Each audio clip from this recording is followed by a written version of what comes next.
Siang itu, cuaca mendung menambah dingin suasana di dalam kamarku.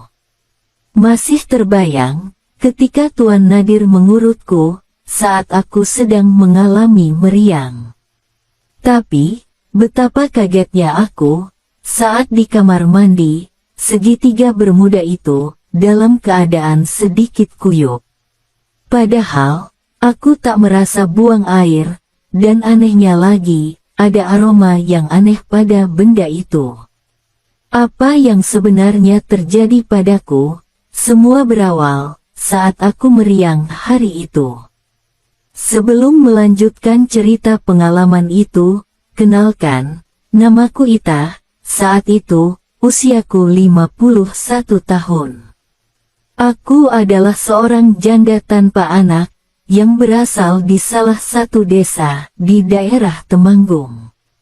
Dulu, suamiku meninggalkanku karena aku tidak bisa memberikannya momongan. Dan semenjak bercerai dengannya, aku tidak menikah lagi karena khawatir jika suamiku nantinya akan meninggalkanku karena tak dapat memberikan momongan. Semenjak ditinggalkan suamiku, aku bekerja sebagai tukang cuci di desaku, namun, karena penghasilanku tak ada peningkatan, aku berangkat ke kota, dan bekerja pada sebuah keluarga muda, yang sudah memiliki satu orang putri, yang baru berusia 2 tahun. Majikan perempuanku, yang biasa aku panggil Nyonya Kirana, merupakan seorang karyawan koperasi. Sementara bapak, merupakan seorang pegawai di sebuah instansi pemerintahan. Kehidupan di dalam rumah tangga majikanku, bisa dikatakan harmonis, dan mungkin, hal itu pula, yang membuatku kerasan tinggal bersama mereka. Nyonya Kirana seorang wanita yang baik, begitu pula dengan suaminya. Setidaknya, itulah yang kurasakan. Sebelum akhirnya, sebuah kejadian tak terduga, merubah penilaianku terhadap keluarga itu. Kejadian itu, tepat di hari Sabtu, ketika Nyonya Kirana sedang bekerja, sementara Tuan Nadir, setiap Sabtu dan Minggu, dia libur. Dan praktis, di rumah, tinggal aku, Tuan Nadir, dan anak mereka. Entah ada angin apa hari itu, aku merasa kurang enak badan, karena hujan-hujanan kemarin, waktu aku pergi ke pasar. Padahal, malam harinya, aku sudah minum tolak angin untuk meredakannya. Saat pagi hari, bukannya mendingan, aku malah meriang. Meski begitu, tetap kupaksakan diri untuk bekerja. Apalagi, itu sudah menjadi kewajibanku sehari-hari pada keluarga itu. Singkatnya, siang hari setelah anak mereka tidur, aku lantas rebahan, mencoba istirahat di kamarku. Tapi, belum sempat menutup mata, sayup-sayupku dengar Tuan Nadir memanggilku. Tapi, berhubung aku makin menggigil karena meriang, aku hanya menjawab pelan. Sampai tak lama kemudian, tiba-tiba pintu kamar terbuka. Tuan Nadir masuk, dan datang menemuiku. Beliau nampak kaget, saat tahu, kondisiku yang menggigil. Dihampirinya aku, lalu, dia duduk di tepi tempat peristirahatanku. Sementara aku, berusaha beranjak pergi, dengan kepala yang begitu pening. "Mbok kenapa? Sakit ya?" tanya Tuan Nadir. "Gak apa-apa kok Pak, saya cuma meriang biasa," sahutku. Dan tanpa kusangka, beliau justru meletakkan tangan pada kening, dan mencoba memeriksa suhuku. "Loh, ini demam loh Mbok, kok Mbok gak bilang-bilang toh? Tahu gitu, Mbok libur dulu, gak usah kerja," ujar Tuan Nadir. "Gak apa-apa kok Pak, saya gak apa-apa, nanti juga mendingan kok," ucapku salah tingkah, karena perhatiannya itu. Sungguh, aku sangat merindukan perhatian itu, karena sudah lama aku tak diperhatikan seperti itu, terutama oleh pria. Setelah berkata seperti itu, beliau lantas mengerutkan kening, membuat mataku sejenak terpejam. "Pasti Mbok pusing juga kan?" tanyanya. Aku hanya mengangguk, karena saking gugupnya saat itu. Tapi perlahan, hal itu cukup membuatku rileks. Pusing yang semula begitu mengganggu, berangsur membaik. "Udah mendingan kan?" tanyanya lagi. Aku jawab dengan anggukan, "Iya Pak, udah gak begitu pusing kayak tadi," sahutku. "Ya sudah, sekarang, gini aja." Beliau lantas meminta aku untuk posisi istirahat. Aku pun menuruti hal itu, karena kupikir, tak ada salahnya, dan siapa tahu, rasa pusingku akan menghilang. Saat itu, Tuan Nadir pun kembali mengurut kakiku.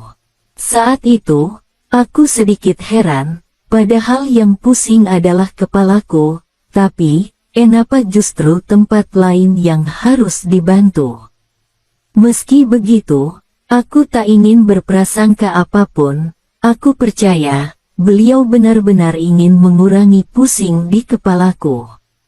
Cukup lama ia membantu pada tempat itu, hingga lambat laun, aku merasa ada yang aneh. Terutama saat ada yang berjalan menuju simpang pertigaan segitiga Bermuda. Jujur, aku kaget, tapi entah kenapa, untuk protes pun aku tak bisa. Dan anehnya lagi, aku justru membiarkan mondar-mandir, dan tak tentu arah tujuannya. Disinilah awal keanehan itu terjadi, walaupun saat itu aku meriang dan pusing, seketika malah hilang, berganti dengan perasaan senang, sekaligus. Lambat laun, aku pun memejamkan mata, dan tanpa sadari, kuakui, itu adalah kali pertama aku mendapat perlakuan mulia tersebut, setelah sekian lamanya. Dan kira-kira setengah jam berlalu, barulah Tuan Nadir menyudahi bantuan baik itu. Beliau lantas beranjak keluar, lalu kembali menemuiku, dengan membawa obat untukku. Sungguh aku terharu dengan sikapnya, bahkan, aku sempat berpikir, betapa beruntungnya Nyonya Kirana, mendapat suami sebaik itu. Setelah Tuan Nadir pergi, untuk sejenak, aku terdiam, melamunkan kejadian tadi. Dan sebelum aku istirahat, aku putuskan ke kamar mandi, untuk keperluanku. Dan seperti yang telah aku ceritakan tadi, persegitiga Bermuda itu sudah agak kuyup, sebelum aku buang air. Saat itu, aku belum paham, jika hal itu adalah akibat dari bantuan baik Tuan Nadir, dalam menyembuhkanku. Singkatnya, sore harinya, gerimis turun, saat aku sedang istirahat. Siang tadi, Nyonya Kirana dan anaknya, berpamitan padaku, untuk pergi ke rumah orang tuanya. Keduanya juga mengatakan, akan bermalam di sana, karena ada hajatan.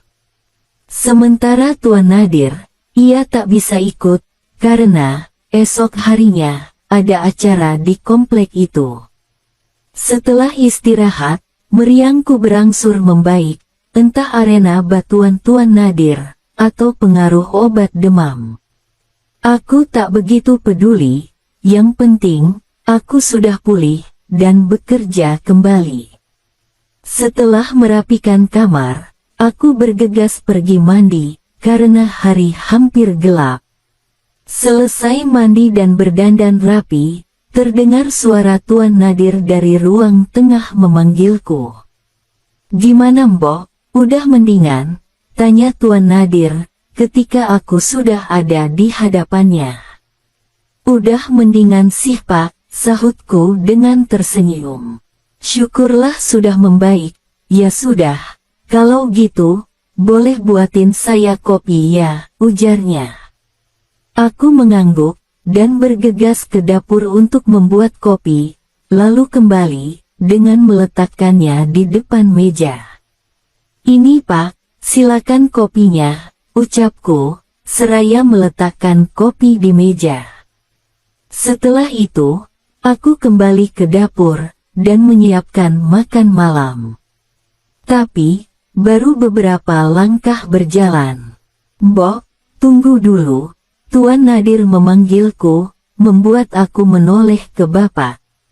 "Mbok, duduklah sini, temani saya nonton TV," katanya, sambil menepuk kursi. "Tapi, saya masih sudah masak Pak," ujarku. "Nanti aja masaknya Mbok, temani saya aja dulu," ucapnya. Sebenarnya, aku sedikit heran saat itu, karena biasanya, beliau tak pernah meminta aku seperti itu, terutama saat ada Nyonya Kirana di rumah.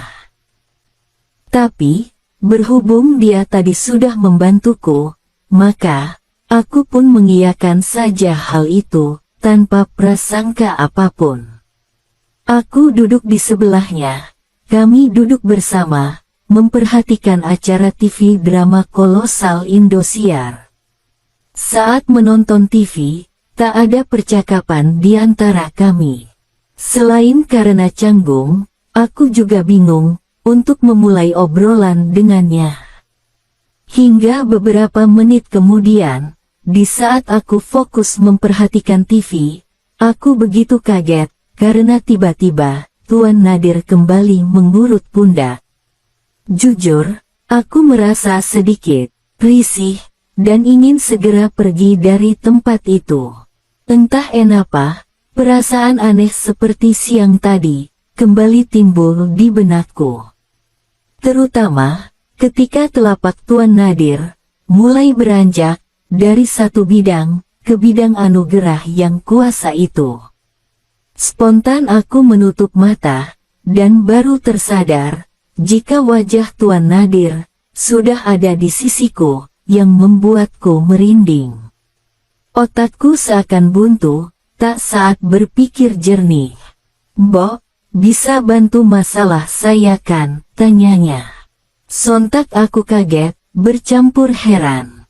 Aku berpura-pura tak tahu, walaupun sebenarnya, aku paham, kemana arah ucapannya itu. "Ya, masalah itulah," katanya, sambil lebih mendalami perannya saat itu. Aku tak menjawab, jantungku deg-degan, antara ragu, dan takut. Belum sempat aku menjawab, Tuan Bima meraih dagu, dan sambutan silaturahmi bibir pun ia haturkan saat itu. Hari sudah berganti malam, gerimis pun berubah menjadi hujan. Tapi anehnya, bukan hawa dingin yang kurasakan, melainkan hawa panas, yang hadir begitu saja. Aku hanyut akan gelombang samudera. Tanpa kusadari, satu persatu perlindungan persegitiga Bermuda, serta kabinet negara lainnya, tergeletak di lantai. Dan malam itu, menjadi malam yang paling beda untukku. Sesuatu yang tak pernah terpakai lagi itu pun, kuberikan dengan ikhlas, kepada Tuan Nadir. Ia yang memang sudah sangat lihai dalam pekerjaan itu, mampu membawa aku, seolah terbang ke angkasa, bagaikan naik pesawat Boeing. Kendati demikian, aku tak pernah menyesali hal itu, bahkan, kalau boleh jujur, aku tak ingin buru-buru mengakhiri kebaikan mulia itu. Tapi sayangnya, sebelum aku sampai pada tujuan, Tuan Nadir tiba lebih dulu, dengan raut wajahnya yang sedikit malu. "Maaf ya Mbok, saya udah sampai ke sana duluan," ucapnya dengan tersipu. Karena tak ingin tersinggung, aku berusaha tersenyum, dan berpura-pura lugu. "Iya Pak, gak apa-apa, saya juga bisa memakluminya," sahutku. "Dan mungkin, waktu yang singkat itu sudah cukup membuatnya senang. Aku juga berpikir, mungkin di lain waktu ia bisa memperbaiki kekeliruannya itu. Setelahnya, aku lantas beranjak pergi. Namun, mendadak Tuan Nadir kembali menarik tanganku. Ia lantas membawaku menuju tempat di mana ia biasa mengadakan rapat paripurna dengan istrinya itu. "Apa, Bapak ada masalah lagi?" tanyaku tersenyum. Ia hanya membalas senyumanku, dan alhasil, malam itu, rapat paripurna negara pun kembali digelar, guna menyongsong masa depan yang lebih ceria lagi. Dugaanku benar, rupanya, Tuan Nadir begitu tekun, dan tak gampang menyerah. Hal itu terbukti, lantaran, rapat paripurna itu baru berakhir, ketika menjelang subuh tiba. Akhirnya, aku terjaga lebih awal dari biasanya. Aku memang biasa bangun pagi, guna menyiapkan sarapan untuk majikanku. Nampak Tuan Nadir masih molor, sehingga, ku biarkan saja, apalagi, hari itu adalah hari Minggu. Sambil memotong sayuran, tanpa sadar, aku senyum-senyum sendiri, mengingat kejadian baik semalam. Sungguh aneh, tapi juga ada kesenangan jika mengingatnya. Dan singkatnya, setelah menyelesaikan masakanku, aku lanjut bikin kopi, lalu kuantarkan ke kamar majikanku, dan rupanya, Tuan Nadir masih molor. Karena tak ingin mengganggu majikanku, maka, aku letakkan kopi itu di meja samping tempat tidurnya. Tapi sayangnya, pada saat aku hendak meletakkan kopi itu, tak sengaja, kakiku menabrak meja, dan spontan, Tuan Nadir terjaga. Kupikir, aku sudah mengganggu waktu tidurnya, tapi rupanya tidak. Ia tersenyum, dan justru, tiba-tiba saja, ia beranjak, lalu menarikku. "Pak, ini kan masih pagi toh," ucapku, yang paham arti senyuman itu pun, mencoba mengingatkannya. Tapi, bukannya menjawab, justru sebuah sambutan ia haturkan. Dan ya, akhirnya, pagi itu, Pelabuhan Ratu lagi-lagi menjadi sarapan pagi untuk Tuan Nadir. Dan saat itu pula, mau tak mau, aku pun harus senantiasa menyambut kebaikan dan kemuliaan yang ia berikan. Singkatnya, sejak saat itu, keakrabanku dengan Tuan Nadir pun berubah. Aku yang semula hanya menjadi pembantu di sana, mendadak berubah menjadi nyonya sementara untuknya. Tentunya, aku menjadi pengganti nyonya, ketika Nyonya Kirana sedang tak ada. Dan di hari biasanya, saat dini hari, Tuan Nadir akan menungguku di ruang tengah. Dan sudah dapat dipastikan, kami akan mengulang perjalanan kebaikan-kebaikan seperti sebelumnya. Setidaknya, keakraban itu berlangsung 1 tahun lamanya. Aku memang cinta pada Tuan Nadir, tapi aku sadar kedudukanku di sana sebagai apa. Aku tak boleh membiarkan perasaan itu bersemi, sama saja akan menjadi duri dalam keluarga itu. Hingga akhirnya, aku memutuskan untuk keluar, dan tak bekerja lagi di rumah itu. Semula, Nyonya Kirana bersikukuh menahanku. Begitu pula dengan Tuan Nadir, mereka tak ingin aku berhenti bekerja, karena, bagi mereka, sangat sulit menemukan pembantu yang rajin. Nyonya Kirana bahkan, menjanjikan aku dengan gaji yang lebih tinggi, tapi, tetap saja aku tolak. Aku beralasan, ingin pulang ke kampung halamanku, dan bertani di sana. Setelah perdebatan panjang, antara aku, Nyonya Kirana, dan juga Tuan Nadir. Akhirnya, mereka mengizinkanku pulang ke desa. Dan sebelum pulang, Tuan Nadir mengatakan, agar jangan sungkan-sungkan jika membutuhkan pekerjaan lagi nantinya. Dan bahkan, sebelum pulang, beliau memberiku uang berkali lipat dari gajiku, sebagai bekal dan tanda terima kasihnya padaku. Dan tentunya, uang yang diberikan itu, tanpa sepengetahuan Nyonya Kirana. Sebenarnya, berat hatiku meninggalkan keluarga tersebut, terutama dengan Tuan Nadir. Keputusanku sudah bulat, aku hanya berharap, suatu saat nanti, bisa mendapatkan jodoh, yang juga perhatian seperti Tuan Nadir.